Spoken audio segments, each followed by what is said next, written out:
Hey guys, welcome to another episode on our Everyday Ecom podcast. Today I have Dillon with me from VenDrive. I could give a long list of introduction, but I'll let you do it yourself, Dillon. So, who are you and what do you do? Yeah, no, thank you for having me on. So who am I? I am one of the founders of VenDrive, which makes Aura, the repricing tool. A little bit of bio and background. Started testing the FBA model with retail arbitrage, like most people do. Eventually pivoted to OA because I wanted something a little bit more scalable. Realized I was not that great at OA, and kind of hit my first fork in the road, which was, do I want to go private label or wholesale? I knew that for me, because at the time I was like, I need to pay the bills. I went the wholesale route because I knew I could cash flow it. And so made that pivot, actually set a hard goal for myself and a rule, which was I was not allowed to buy inventory unless it was wholesale. So really kind of burned the bridges on that, pushed myself into a corner, and then eventually met my now co-founder, James, and we jumped into the software side. So that's about 5 years ago now. We've been running the VenDrive company, and we've had VenDriveCRM.com, which was our first tool that we ever released, which was a CRM tool just for Amazon wholesale sellers. Turns out it's not a major market. Pivoted over into repricing, and that really took off. And so we've just been doing that and growing ever since. I love it. At what point, and I'm sure you had to scale the wholesale business in order to say, okay, there's software in this that can help automate things. At what scale did you guys get the wholesale business to where you're kind of like, okay, we need software to come in and help us? Yeah, great question. So we actually ran separate Amazon businesses. That's kind of how we met. So it was less about, bringing software in and really just sitting back and understanding what did we want as entrepreneurs, as founders. What type of businesses did we want, and what was the skill set that we had, right? So we're trying to pair our skill set with, demand in the market. We realized we were uniquely positioned to execute on building a more modern repricing tool. And so that's what we did. We had been sellers for so many years, so we understood the market, the pain points of being a seller. And when we took a step back and we're like, we could really build anything we want here, because we're not outsourcing anything, right?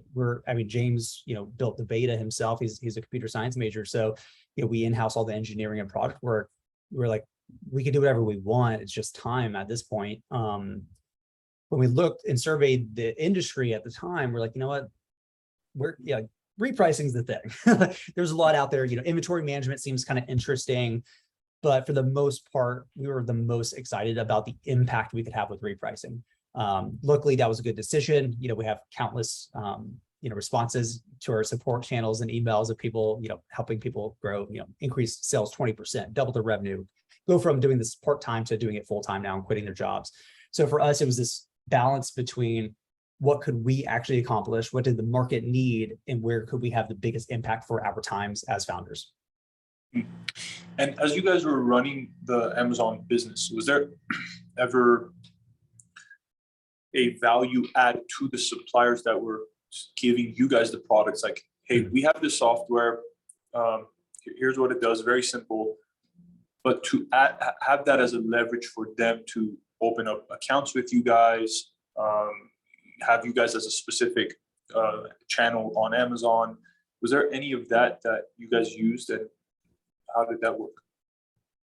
No, funny enough, the way, but we did do differentiators, right? I think if you're approaching a brand with, the differentiator being money, you're going to lose. Everybody's got money, right? Money's not the end all be all here.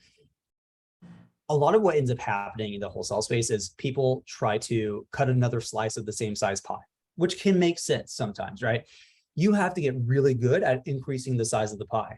This is where you start to stand out. Do you have to do that across the board? No.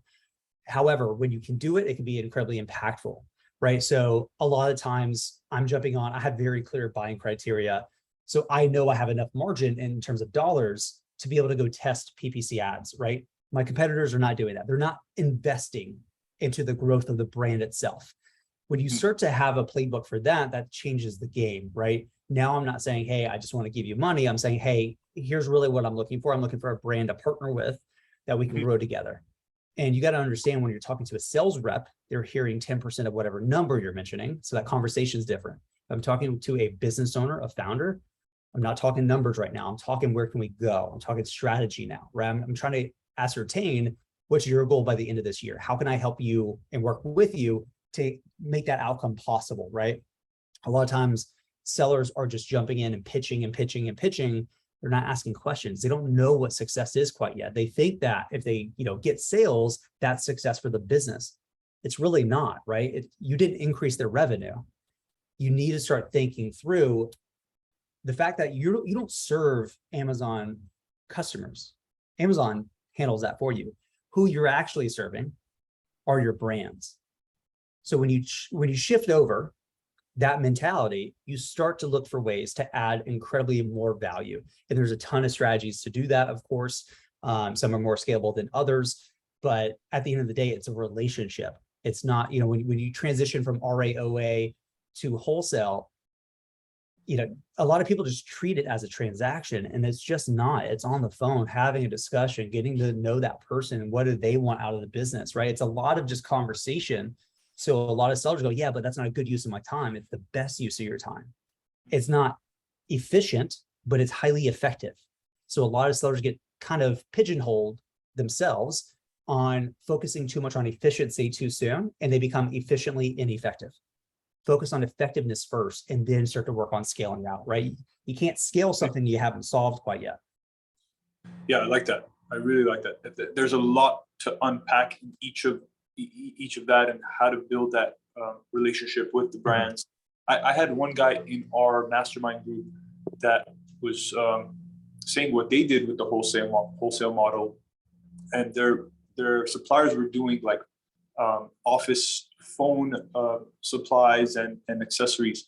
And what he did was actually bundle a few of those with a few additional things like a earpiece and a case for those things. And I'm just like, okay, there you go. Like that's brilliant.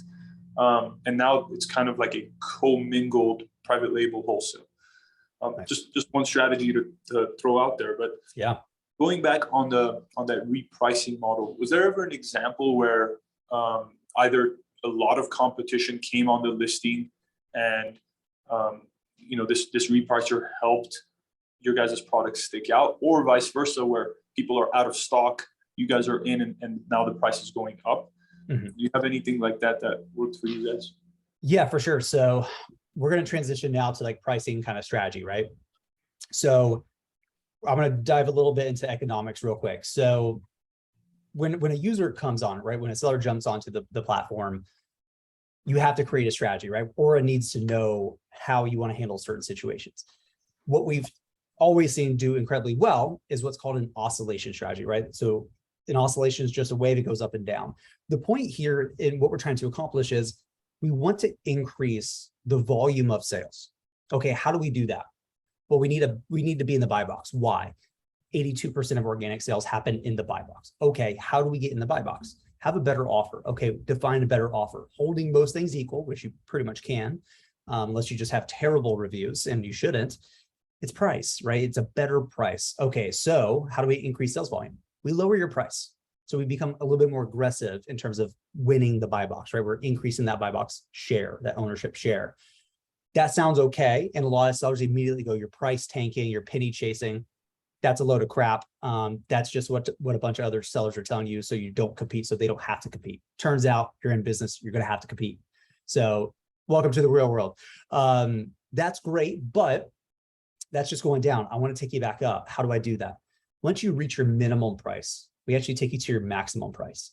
Why? We're increasing the average net profit per unit. So here's the thing, economics, right? Supply and demand. If I decrease your price, you're going to get more sales.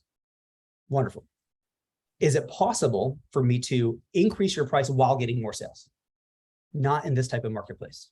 It's really difficult to do, right? You can increase demand, but here's the thing.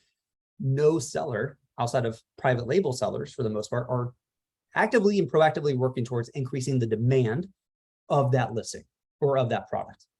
So we got to hold demand constant. So we can just take on more percentage of that demand So what we want to do is we want to increase the volume, which is great because Amazon's a volume game, not a flipping game. I'm not worried about getting 200% ROIs here. What I want to do is I want to move my inventory as quickly as possible while making as much as I can, right? So what ends up happening sometimes is you can actually increase your sales volume while having a slightly higher average net profit per unit.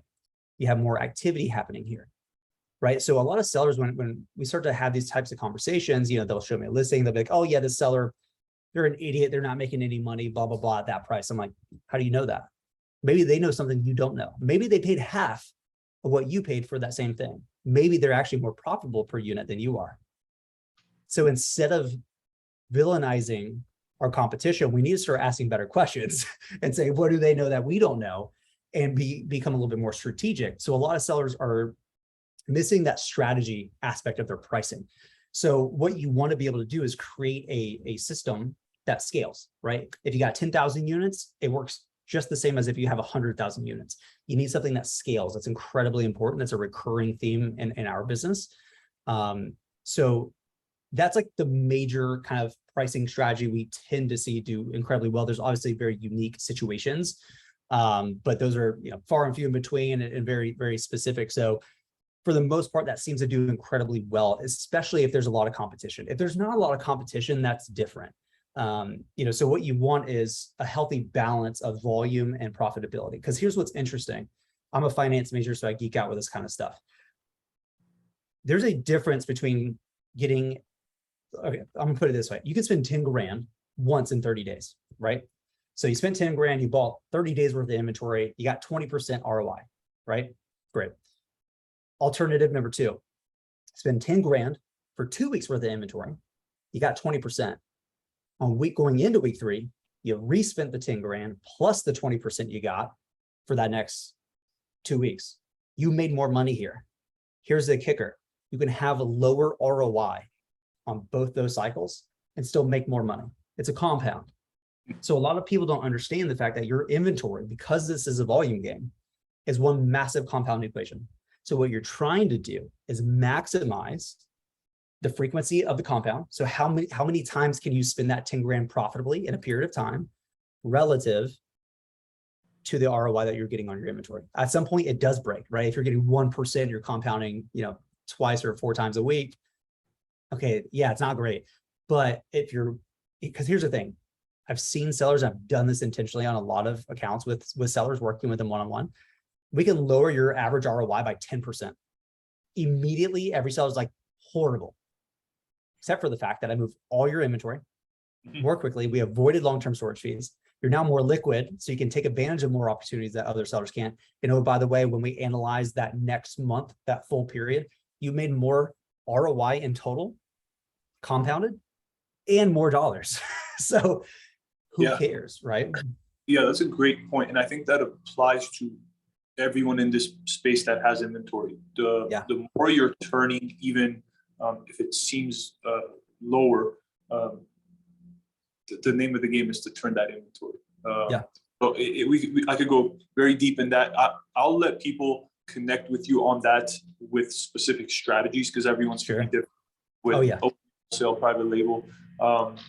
So yeah, if you guys have questions on that, reach out to Dillon. I didn't know you're a finance major, so that explains behind the numbers. Switching gears a little more on the macro of, I'm curious on the mission, the vision, the values of Vendrive or Aura. Where are you guys taking this thing for, let's say, the next 5 to 10 years?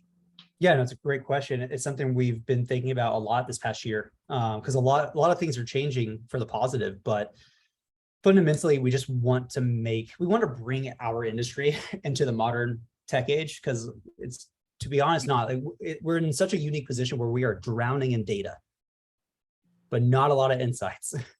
Or you have to go grab those insights and then go execute against it. And you have, like, the average Amazon business is one person. So you don't have a massive team. You could just bring on a data scientist. You could bring on this person to own that thing and blah, blah, blah.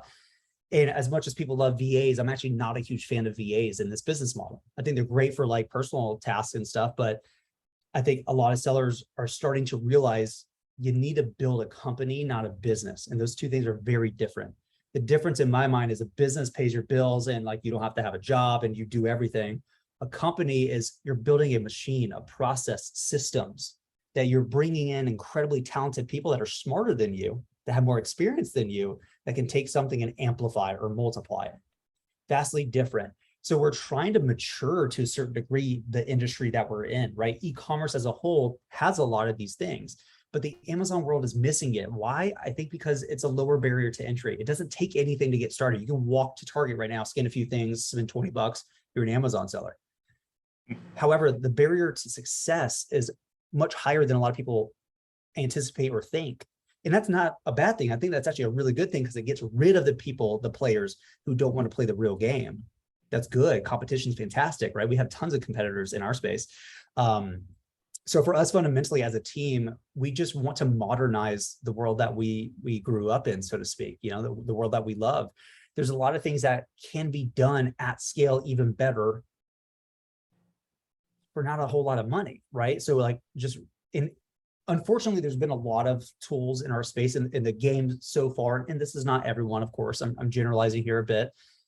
The typical approach is a tech team comes in, an actual engineering comes in, they don't know anything about being a seller, they make a bunch of assumptions and they build tools for you. So like, yeah, they work, but they're not really optimized for you. It feels kind of foreign, like there's something missing, right?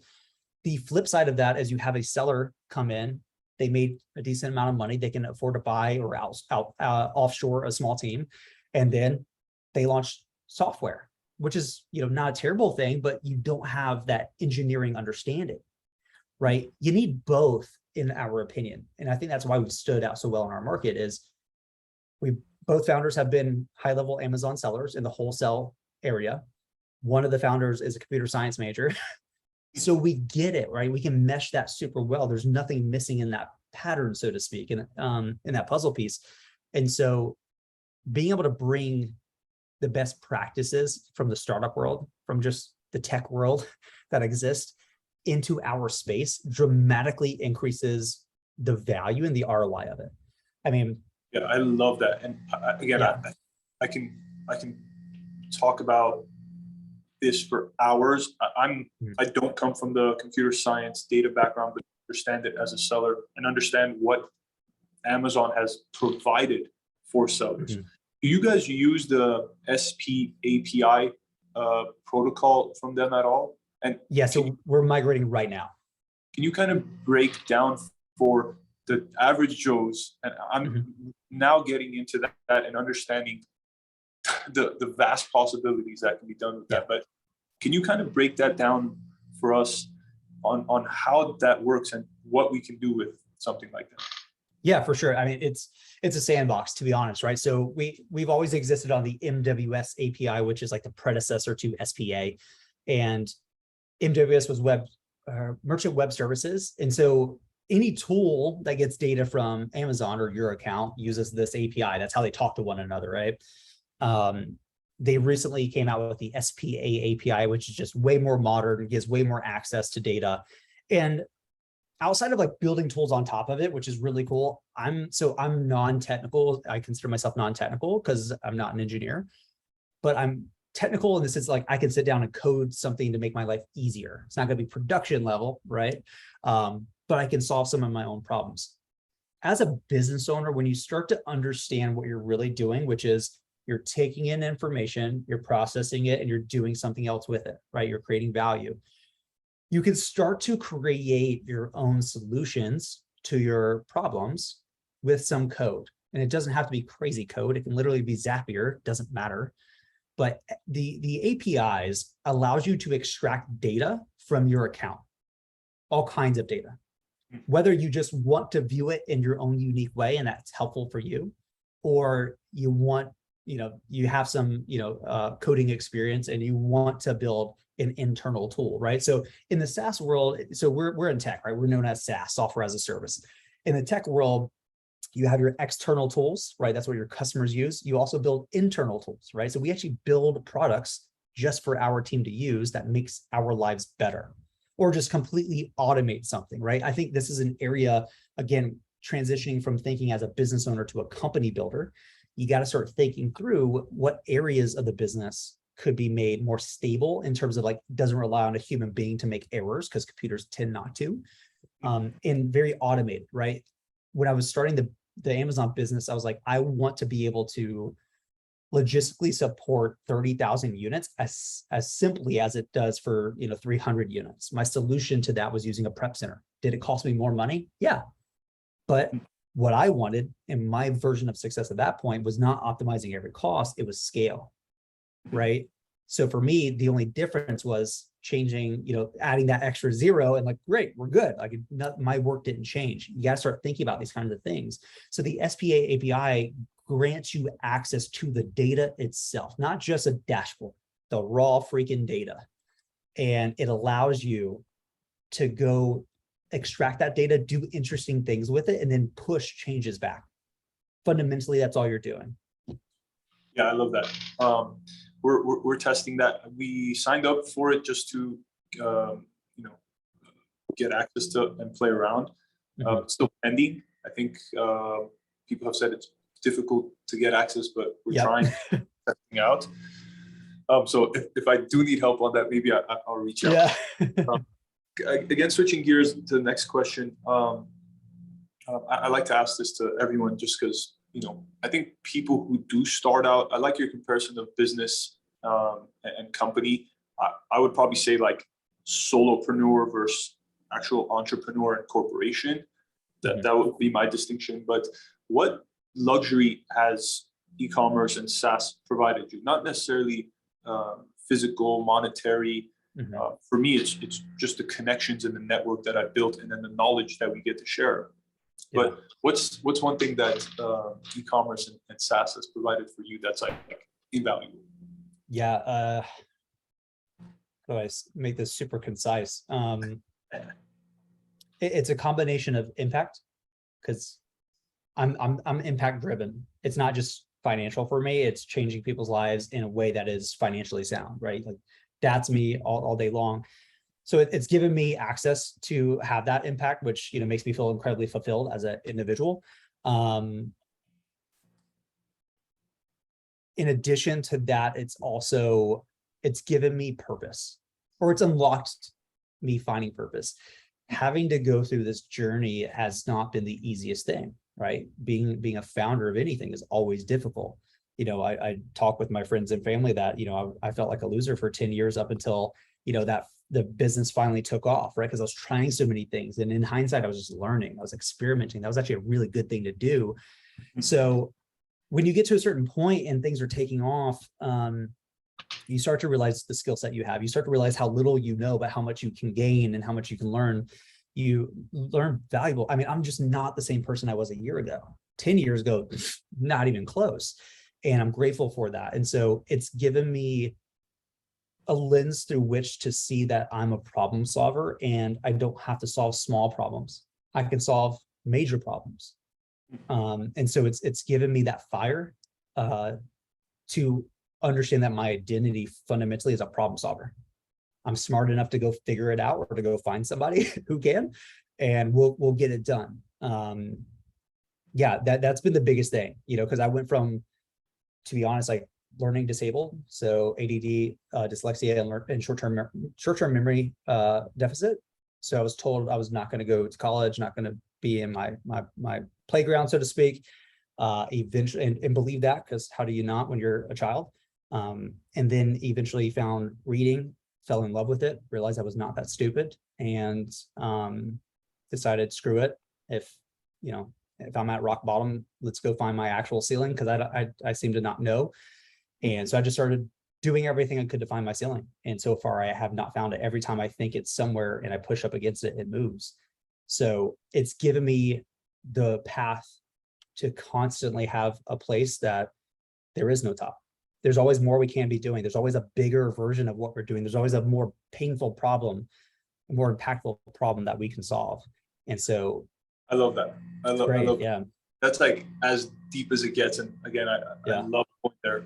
Ed Milet says, finding the best version of yourself. Jeff Bezos has said, when I'm 80, I don't want to look back and regret. Regret minimization. Yeah. Yeah.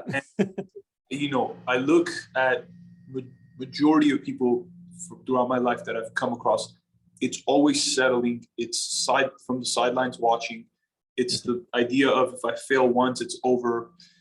In this world, and I think just in life in general, figuring out the best version of yourself is the complete opposite. It's keep failing, keep doing. I love when you're saying that there is no ceiling.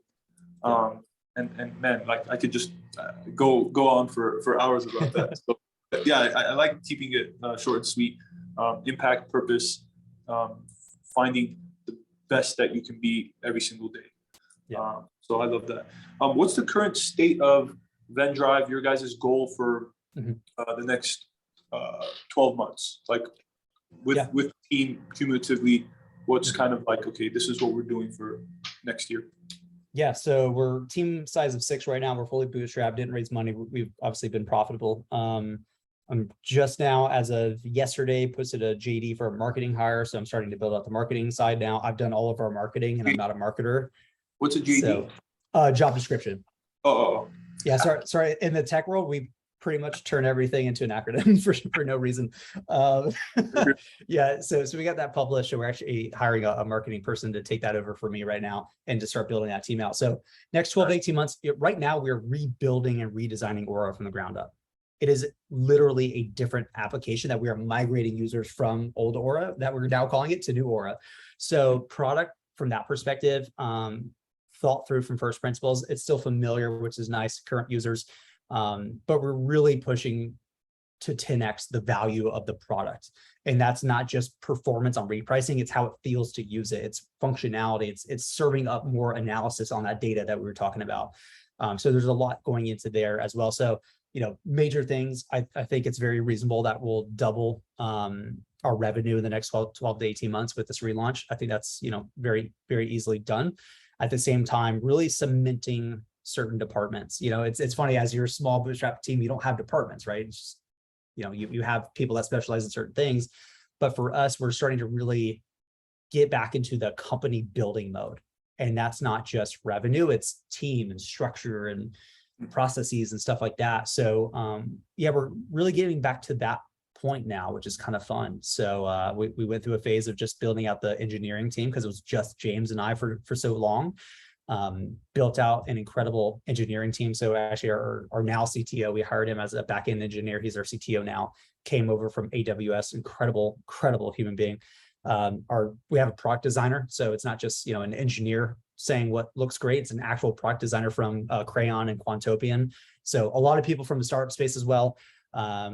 Just an incredible team. So it's taking what we've learned and really amplifying it and building just an incredible freaking company. And honestly, just making a freaking kick-ass product. I mean, I think we're proud of what we built so far, but now that we're sitting back and really thinking from first principles, like if we were to build it today, would that be it? No, it'd be 10 times better. And so we're like, screw it, let's do it. I get it. Yeah. Oh, that's amazing. I want to kind of go back just to add one more nugget of value for sellers, as most of my audience is not in the tech world, doesn't have an understanding of SaaS and APIs and all this. And again, even I myself am getting into it. But one nugget for, I'd say, intermediate sellers, people who have maybe plateaued. Yeah. What's one thing from your experience and from seeing all this data that you would give as a value add and a tip for sellers? It's perspective. I think a lot of sellers are viewing their businesses wrong. I think, and it makes sense. The initial goal is quit my job, do this full-time work for myself. Fantastic. But here's what's going to happen. It's going to come faster than you think it is. And now you're going to have some kind of existential crisis. What comes next? A lot of sellers don't think about what comes next. And a lot of sellers are like, I don't want to have a team. I don't want to hire people. Listen, if you don't want to grow, you don't need to be a business owner because it's going to force you to grow. And obviously you dictate the success, right? You define that for yourself in terms of how big of a business you want, how small of a business you want, what it does for you. But you need to understand perspective here matters. How you view your business does, in my opinion, matter. So I would highly recommend everyone, and I think the book is still free, Work the System by Sam Carpenter is probably one of the best introduction books to thinking about your business as systems. It's like if you took the E-Myth Revisited, which is like cool philosophy, but not really like applicable. It's just like get you to think a little different. If you take that and you make it super applicable and like add a great plot with it, that's what this book is. And it has helped me change my perspective on everything. And honestly, just read. Like I do not know how people don't read. I don't care if it's articles, podcasts, like something. You need to be getting ideas. You need to be thinking differently. You need to have people challenge you. I mean, you know, when we decided to hire the first person, I was like, I don't know how to hire an engineer. Great, go figure it out. I don't know how to hire a marketer right now. Great, I'm figuring it out. I didn't know how to do marketing. Great, I figured it out. Get good at that cycle, right? Of just what's the biggest, at any point, every business has one or two things. The biggest growth lever that you can pull and have the biggest asymmetrical outcome, right? And the biggest bottleneck. Sometimes they're one and the same though. Sometimes if you pull one, it's the same thing, right? Pulling and solving that bottleneck increases growth. If you understand the biggest ones right now, you're not trying to solve every single problem. You're trying to find the most effective thing that you can put your time towards, and you learn how to do it. I think a lot of sellers see a problem, they go, I've never done that before, so I'm just going to let it be there. It's like, but if you're saying you want to run 7, 6, 7-figure business, and you're not willing to go learn how to pull that lever, why do you think you're going to get there? Right. So I think having that perception shift is incredibly important, and becoming a learning monster, to be honest. Yeah. No, it's just like with Amazon or any other platform, it's data in, data out. It's the same with the brain right here. It's we're not putting things in there. It's hard to get new stuff out. So I like that. I think another thing for me personally that's helped is masterminding. We're part of $1 Million Sellers, e-commerce fuel, just people on the cutting edge of e-commerce and testing. And I think a lot of those higher level people after 7 figures, it's a lot of the tech mind that's coming into e-commerce. Not fully, obviously people like, we don't understand what the growth hacks, Airbnb, Amazon, and those guys are doing, but it's at the cutting edge of that. So I would add that masterminding.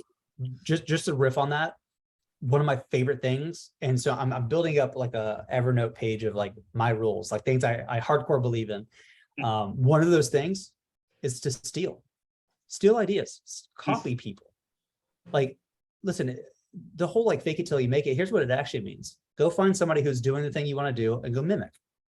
The first time I got asked to speak in person, I had no idea how to do it. I'm actually very introverted. I'm an extroverted introvert, so like I could do it, but like I'm super drained. So who do I think is a great speaker? Tony Robbins. Great. So I go watch a bunch of his stuff, and I'm not trying to be him, right? I'm not trying to, one-to-one mimic him, but I'm just trying to set the stage for how could I approach this, right? I don't need to figure everything out myself. Same thing happens with growth, marketing, operations, hiring. Guess what? There is one person, and I fundamentally believe this because I've tested it. There's at least one person on the internet who obsesses over the thing you're trying to solve right now. You want to learn how to go get your own private plane? There's a book on that. Read it last weekend. Turns out it's only 10 to 15 grand a year for private aviation. You want to wear luxury watches? Yeah, I traded $80,000 worth of watches in college. Made like a little bit of money on it, right? Exotic cars, like, all these things. So it's attributed to Einstein, but it's not technically Einstein, but no one really knows who it is. Basically said every problem is one of two types of problems, either a physics problem or a knowledge problem. We're not trying to add more resistors onto a microchip here, people. It's knowledge. Everything we're doing here is knowledge. It's not a physics problem.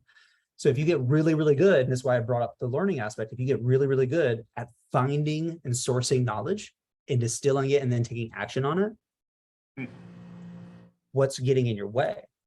Now it's you just deciding, is it worth the effort to execute on what you just learned? Sometimes it's not. Sometimes it's like, yeah, it's going to be way more than I thought it was. Okay, I'm not. But you have to get to reality. You have to understand problem, knowledge to find that solution, execution, right? get just really freaking good at finding amazing knowledge and distilling it down. Man, I love that. I like the way you're processing things and how your brain works. I feel like I can. Lots of books. Yeah, I was not born this way. Lots of books. Yeah, I think this is this sets up a second, third call and kind of maybe focusing on the topic and going deep on that. I would love that. How can people connect with you as we wind down? What's the where are you active, and what's the place? Yeah, so if you're looking for a repricing tool, go Aura, AURA.com, so go Aura.com. Company page is Vendrive, VENDRIVE.com. That's kind of just like our placeholder there for the tools and the team and whatnot. I'm not super social, which I mentioned earlier. I like to do these kind of things, but on social media, I'm not super active.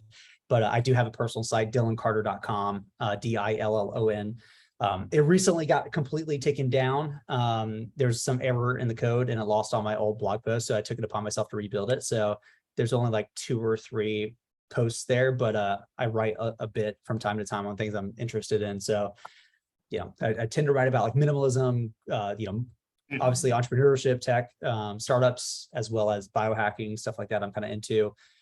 So yeah, I just kind of nerd out about all the things. So that's kind of my repo, so to speak, for all my things. Well, it's been a pleasure. I think you've above shared on the value add. Awesome. I personally myself, I want to follow up with some stuff and kind of pick your brain and share and see what other I can come up with. But guys, this is Dillon from Vendrive. If you have questions, reach out to him. Go check out their company. If you have questions on myself and what we're doing together, ask me as well in the comments. And yeah, thank you for being on. Yeah, thanks for having me.